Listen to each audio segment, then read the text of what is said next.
हूं आपके साथ पल्लवी राजपूत और हमारे इस बुलेटिन में आप सभी का स्वागत है। आइए रुक करते हैं खबरों का। बिहार में फिर एक बार नीतीश कुमार ही मुख्यमंत्री बनने जा रहे हैं। विधानसभा चुनाव में एनडीए को स्पष्ट बहुमत मिला है।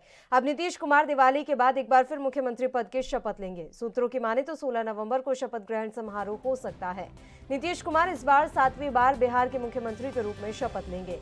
सबसे पहले साल 2000 में वो मुख्यमंत्री बने थे और तब से अब तक अलग अलग मौकों पर वो शपथ ले चुके हैं। चुनाव नतीजों में इस बार भारतीय जनता पार्टी एनडीए में बड़ा भाई बनी है। ऐसे में लगातार बीजेपी के कुछ नेता ऐसी मांग उठा रहे थे कि इस बार मुख्यमंत्री बीजेपी का ही बनना चाहिए। लेकिन प्रधानमंत्री नरेंद्र मोदी ने बुधवार शाम को बीजेपी मुख्यालय में कार्यकर्ताओं को संबोधित करते हुए साफ कर दिया कि बिहार में नीतीश कुमार की अगुवाई में ही एनडीए की सरकार बनेगी। बुधवार देर शाम को नीतीश कुमार की ओर से चुनाव नतीजों पर पहली प्रतिक्रिया दी गई। उन्होंने लिखा कि जनता मालिक है और उन्होंने एनडीए को पूर्ण बहुमत दिया है।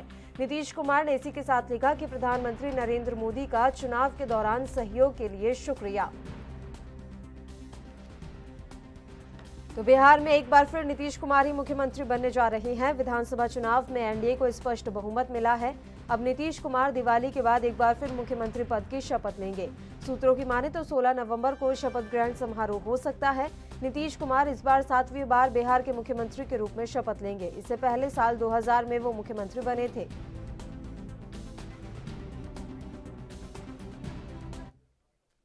और इस मसले पर तमाम चर्चा के साथ और तमाम जानकारी के साथ हमारे संवाददाता मिथिलेश इस समय लाइव हमारे साथ जुड़ गए हैं पटना से। मिथिलेश, इस तरह की जानकारी मिल रही है कि 16 नवंबर को ताजपोशी हो सकती है सीएम नीतीश की।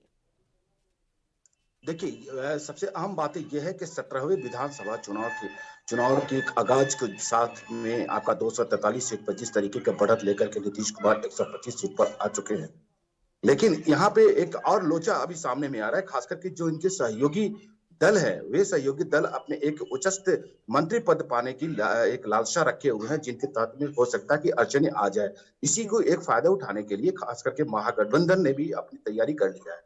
अभी भागलपुर के एक कांग्रेस के नेता हैं अजीत जी, जो विधायक अभी निर्वाचित होकर के आए, उन्होंने एक आगाज किया सीधे तौर पे। अब तमाम खास करके एनडीए प्रत्याशियों को भी आह्वान किया है कि जिस तरीके से युवाओं को लेकर के आगे बढ़ने की जो प्रयास खास करके तेजस्वी ने किया है, तो आह्वान किया। उन्होंने सीधे तौर पे कहा है कि जो भी एनडीए के विधायक जो जीत करके अभी आए हैं, वे अगर उनका साथ देने के लिए तैयार हैं तो निश्चित तौर पे महागठबंधन भी अपनी मजबूती से खड़ा हो सकता है।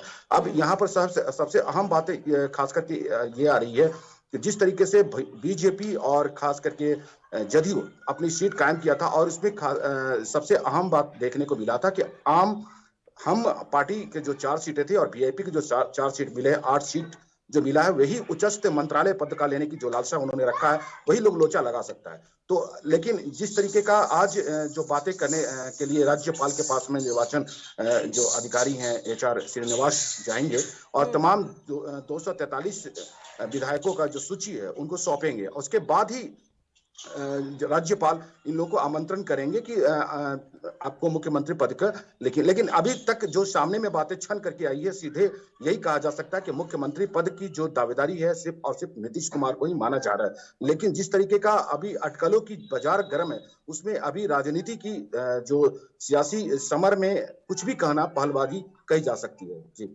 देखिए मिथिलेश, ये सारी चीजें तो ठीक है, लेकिन आने वाले समय में भी लग नहीं रहा है कि मुख्यमंत्री नीतीश कुमार की मुश्किलें जो हैं कम हो जाएंगी। भले ही बीजेपी की तरफ से ये स्पष्ट कर दिया है कि नीतीश कुमार बिहार के मुख्यमंत्री बने रहेंगे, लेकिन बिहार में बीजेपी एक बड़ी पार्टी बनकर उभरी है और जदयू से ज्यादा सीटें बीजेपी ने हासिल की है। साफ तौर पर बड़े भाई की भूमिका में बीजेपी आ गई है।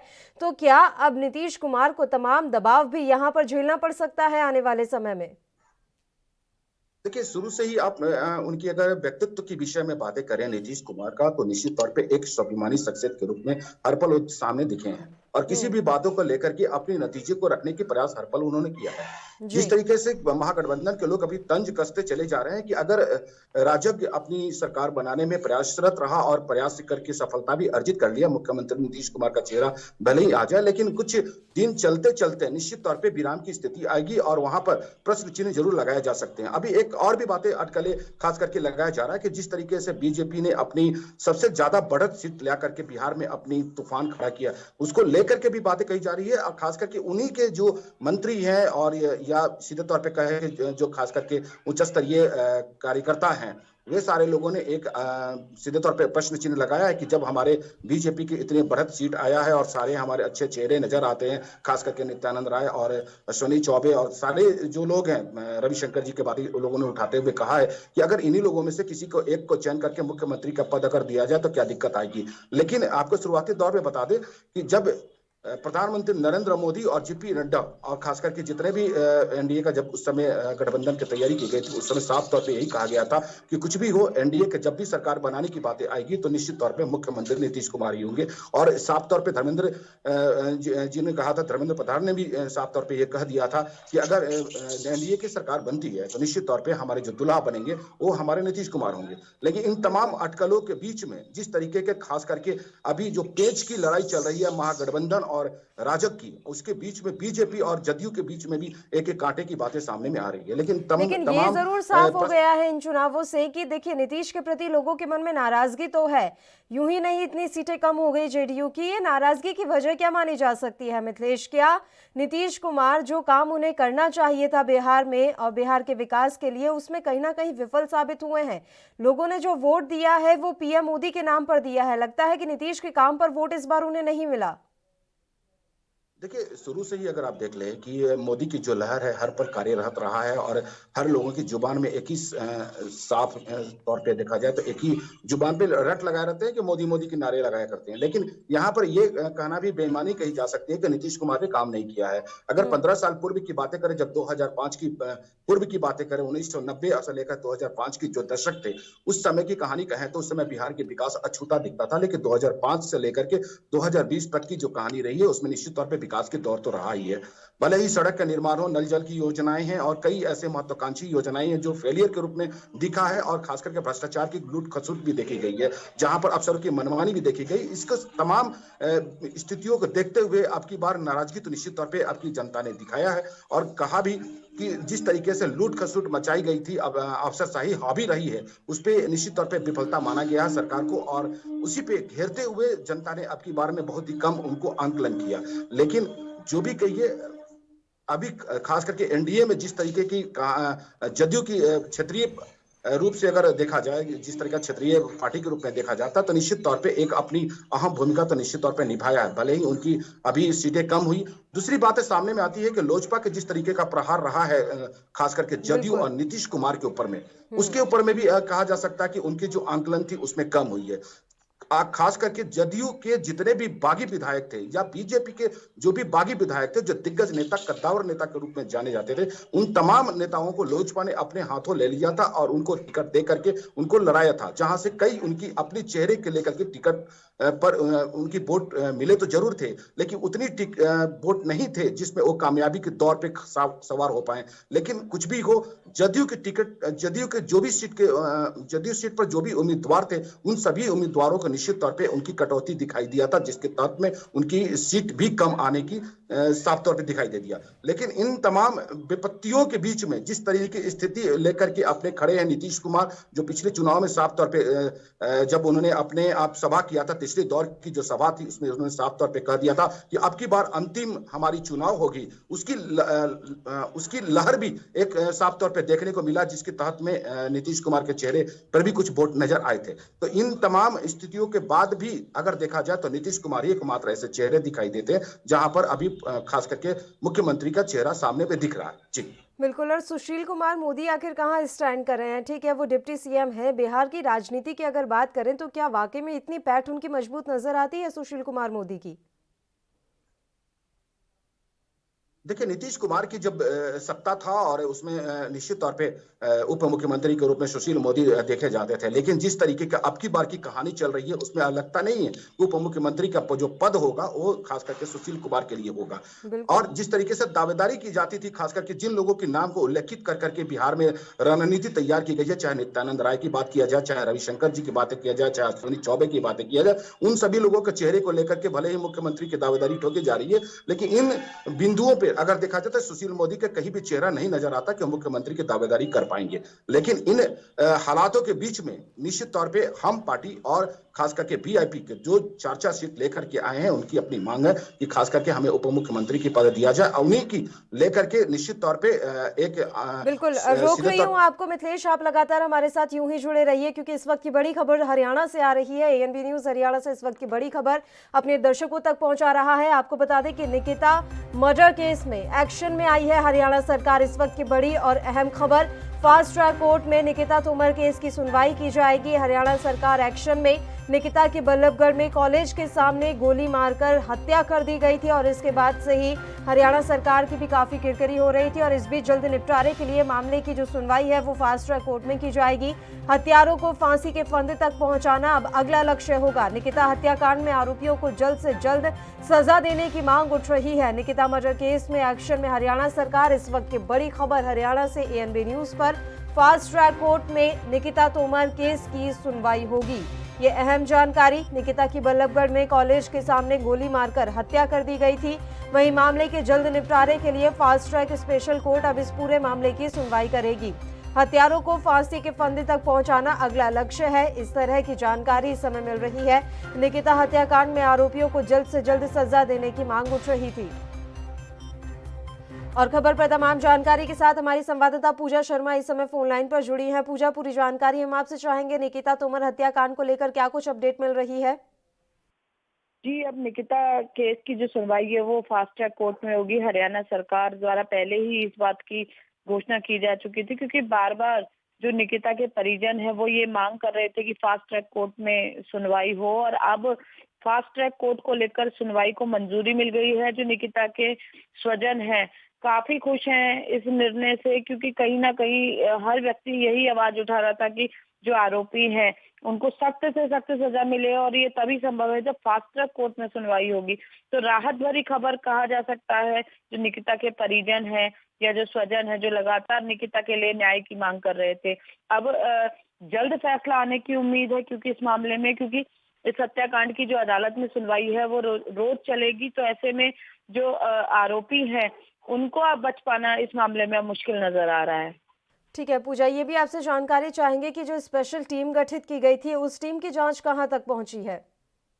जी देखिए, एसआईटी ने जो जांच एसआईटी गठित की गई थी उसने अपनी जांच रिपोर्ट सौंप दी है और चार्जशीट दाखिल कर कोर्ट में उसे पेश कर दिया है। तो उसी के आधार पर जो सबूत कोर्ट में पेश किए गए हैं एसआईटी द्वारा दाखिल चार्जशीट में, उन्हीं के आधार पर कार्रवाई कर रही है। हालांकि एसआईटी अभी भी इस मामले में कई अहम कड़ियों पर काम कर रही है, जैसे निकिता और जो मुख्य आरोपी है तौसीफ, उनके फोन रिकॉर्ड्स, फोन कॉल्स खंगाले जा रहे हैं। इस तरह से तमाम जो 2018 में अपहरण का मामला हुआ था उसको लेकर भी खोजबीन में जुटी हुई है एसआईटी। तो लगातार कोशिश यही है कि जो भी तथ्य निकिता हत्याकांड में है वो जल्द से जल्द उजागर हों और लोगों के सामने आए। बहुत बहुत शुक्रिया पूछा, तमाम जानकारी आपने हम तक पहुंचाई। तो निकिता हत्याकांड की जो ये सुनवाई है वो फास्ट ट्रैक कोर्ट में होगी और इस मामले में जल्द से जल्द खुलासा करके जो आरोपी है उन्हें फांसी की सजा दिलाने की कोशिश की जाएगी। अगली खबर का रुख करते हैं। बिहार विधानसभा चुनाव में बेहद रोमांचक मुकाबले में मुख्यमंत्री और जदयू प्रमुख नीतीश कुमार के नेतृत्व वाले एनडीए ने 125 सीटों पर जीतकर बहुमत का जादुई आंकड़ा हासिल कर लिया है। लेकिन हार का सामना करने वाले महागठबंधन ने अब तक सरकार बनाने की उम्मीद नहीं छोड़ी है। इसी के मद्देनजर गुरुवार को राजद, लेफ्ट और कांग्रेस नेताओं की गुरुवार को बैठक होगी।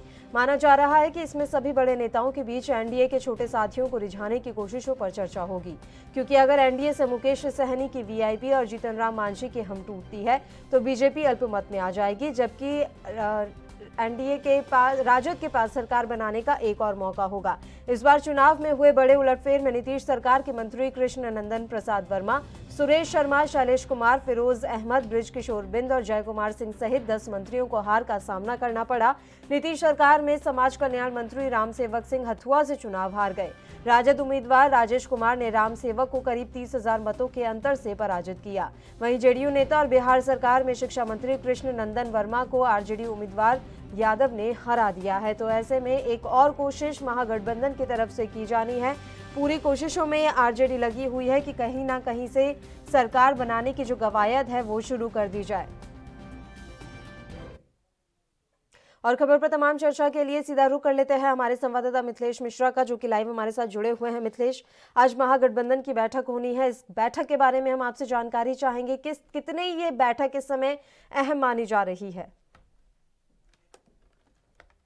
देखिए, सबसे अहम बात ये है कि जिस तरीके से महागठबंधन ने अपनी सियासी रणनीति के तहत में 110 सीट शामिल किया है, उसके तहत में उन्हें 10 से लेकर के 12 सीटों पे अभी तक निश्चित तौर पे उन्होंने आरोप भी लगा दिए हैं कि हमारे जो भी सीट थे उसमें कहीं ना हेराफेरी की गई है।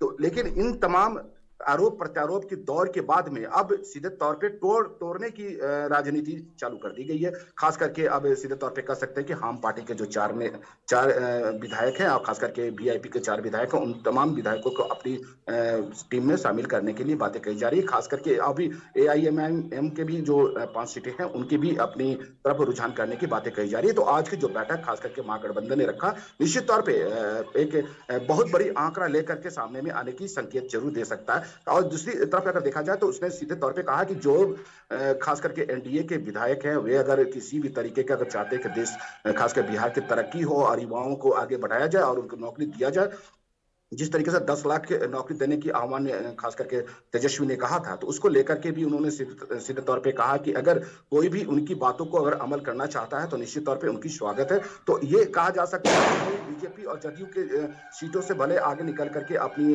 बढ़त बढ़ा करके राजग में शामिल हुए हैं, लेकिन उनमें से कई लोग के टूटने की भी आसरा नजर आ रहे हैं, जिसकी तहत में हो सकता भी है। अभी पूरी तरीके से पर्दे के अंदर की बातें मैं बता रहा हूँ कि आपको हो भी सकता है कि महागठबंधन अपनी तैयारी कर ले, क्योंकि आज राज्यपाल के समक्ष में खास करके एचआर जो श्रीनिवासन है, आपके चुनाव निर्वाचन पदाधिकारी हैं, वे मिलने जाएंगे और जितने 243 सीटों से जितने भी प्रत्याशी जीत करके गए हैं उन तमाम विधायकों को लिस्ट को उन्हें सौंपेंगे और उसके बाद ही ताजपोशी की खास करके तैयारी की जाएगी। लेकिन इसके बीच में जिस तरीके का सियासी रणनीति तैयार की जा रही है, उसमें निश्चित तौर पर महागठबंधन की जो आज बैठक है उसमें कई ऐसे नीति तैयार किए जाएंगे जिसके टूटने के भी आसरे दिखाई दे रहे हैं। जो राजग के कई विधायक हैं जो महागठबंधन की बातों को अमल कर करके खास करके तेजस्वी की जो ये सबसे अहम बातें थी, खास करके युवाओं को लुभाने की जो बातें थी 10 लाख नौकरी देने की, तो उसमें हो सकता है कि वो टूटने के आसरा लेकर के उसमें शामिल होने की संकेत कर सकते हैं। लेकिन अभी कहना बड़ा ही जल्दबाजी कही जा सकती है कि चूंकि अभी तक किसी तरह का कोई निर्णायक बातें सामने में नहीं है, लेकिन महागठबंधन की जिस तरीके का तैयारी और आज जिस तरीके से वे अपनी दावे को पेश करने की तैयारी कर रहे हैं, तो निश्चित तौर पे कहा जा सकता है कि महागठबंधन की आज की जो बैठक होगी ये काफी अहम होगा और निश्चित तौर पे तोड़ और मरोड़ की जो रणनीति है उसमें भी निश्चित तौर पे अपनी करने की तैयारी। मिथिलेश, अब अपनी सरकार बचाने के लिए एनडीए यानी कि जदयू और बीजेपी को भी बाड़ेबंदी की राह पर जाना पड़ेगा। जिस तरह से लग रहा है कि मुकेश सहनी और जीतन राम मांझी को तोड़ा जा सकता है, तो ऐसे में क्या बाड़ेबंदी की जाएगी? इस तरह की आशंका नजर आ रही है, क्योंकि महागठबंधन की बैठक है और आशंका संभावनाएं पूरी तरह से बनी हुई हैं। तो अब इस समय क्या खलबली एनडीए खेमे में भी मची हुई है? देखिए, यहाँ पर सिर्फ सियासी ताजपोशी की बातें कही जा सकती है। जिस तरीके से खास करके अभी नीतीश कुमार को मुख्यमंत्री के पद अगर हासिल होता है तो उप मुख्यमंत्री के लिए दोनों पार्टी के खास करके हम पार्टी और बीआईपी के मुकेश सहनी को उप मुख्यमंत्री के पद के लिए ललायित है। लेकिन बीजेपी का सबसे बड़ी दावेदारी है कि अगर हमारा सबसे ज्यादा सीट है और हमें बड़े पोस्ट अगर नहीं मिलते हैं, बड़ा मंत्रालय नहीं मिलता, तो निश्चित तौर पर एक प्रश्न चिन्ह जरूर लगाया जा सकता है, जहां पर बीजेपी की अपनी खुद की एक अपनी निश्चित तौर पे कह सकते हैं कि वजूद दिखाई देगा। लेकिन यहाँ पर सबसे अहम है कि अगर ये दोनों की जो सीटें उप मुख्यमंत्री की बातें जो जहां तक कही जाती है, वही अगर सीधे तौर पे कहें कि अगर महागठबंधन के बीच में अगर जाकर के वीआईपी और हम पार्टी अगर मिल जाते हैं तो उनकी निश्चित तौर पे सरकार बनने के चांसेस है। लेकिन अभी ये कहना बड़ा मुश्किल होगा, क्योंकि हम पार्टी की अगर वजूद बना है या वीआईपी का वजूद बना है तो निश्चित तौर पे एनडीए में आने के बाद ही हुआ है। महागठबंधन से निष्कासन के बाद में, या सीधे तौर पे कहे कि महागठबंधन के मोह माया त्याग करके दोनों पार्टी आए थे और दोनों पार्टी के जिस तरीके से सिरमौर बना करके कि अब की बार एनडीए ने उनको निर्णायक स्थिति में लाया है और अपनी एक वजूद कायम कर दिया खासकर बिहार की रणनीति में, तो निश्चित तौर पे छोड़ना तो नहीं चाहिए। लेकिन सियासी रणनीति में कुछ भी कहना जल्दीबाजी होगी, क्योंकि यहाँ पे पद सबसे अहम माना जाता है। जी। बिल्कुल, बहुत बहुत शुक्रिया मिथिलेश, तमाम अहम जानकारी आपने हम तक पहुंचाई। तो आपको बता दें कि बिहार की सियासी आबो हवा में अभी भी उथल मुथल मची हुई है। ये जानकारी मिल रही है कि आज महागठबंधन की बैठक होनी है और इस बैठक में आगामी रणनीति को तैयार किया जाएगा, क्योंकि आरजेडी अभी भी पुरजोर कवायद कर रही है कि कैसे भी करके उनकी सरकार बिहार में बन जाए। अगली खबर का रुख करते हैं। मध्य प्रदेश में 28 सीटों के उपचुनाव में 19 सीटों पर जीत मिलने से बीजेपी सरकार का कद काफी बढ़ गया है, लेकिन मुख्यमंत्री शिवराज सिंह चौहान के सामने चुनौतियां भी कम नहीं है।